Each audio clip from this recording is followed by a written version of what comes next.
I'm honestly quite a big fan of limited animation. It's arguably older than what is normally considered full animation, and it is easily far more omnipresent. Walk cycles, pans and zooms, idle poses, reusing elements, and hell, arguably even animating on twos. All of these can be considered as limited, and as such, nearly every single animated production in history has some degree of limited animation in it.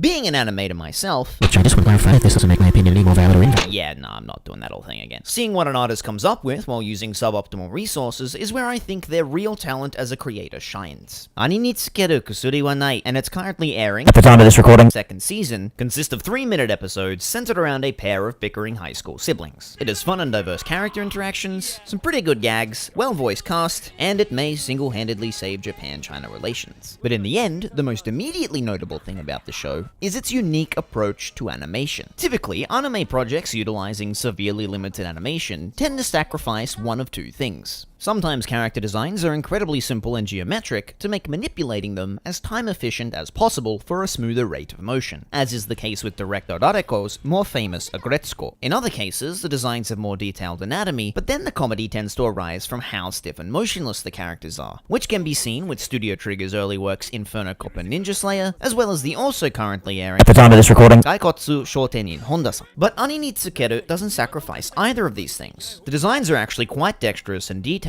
and yet, while they're not Bob Clampett, they're almost always moving, in fluid and expressive motions. The transitions between puppeting and new frames is near seamless, with strong staging and sharp editing that keep a constant pace, color shading and light art that are about as clean as it gets, and even down to details like hair and clothing being separate layers with lots of overlapping action and follow-through. The entire visual aesthetic ties together into something that is always kinetic. It doesn't even feel right to call it limited animation. And in a sense, due to the nature of tweening and digital keyframes, Ani ni Tsukeru actually has a higher frame rate than the vast majority of anime.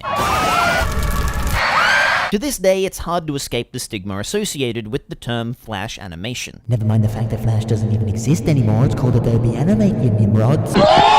But shows like Ani ni Tsukeru Kusuri wa nai make me hopeful for the future of digital and independent animation, and for creators making these stylistic moves out of choice and not just necessity. I mean, seriously, it's pretty good, especially when you consider that the first anime made in Flash is only a little over a decade old, and it looks like this.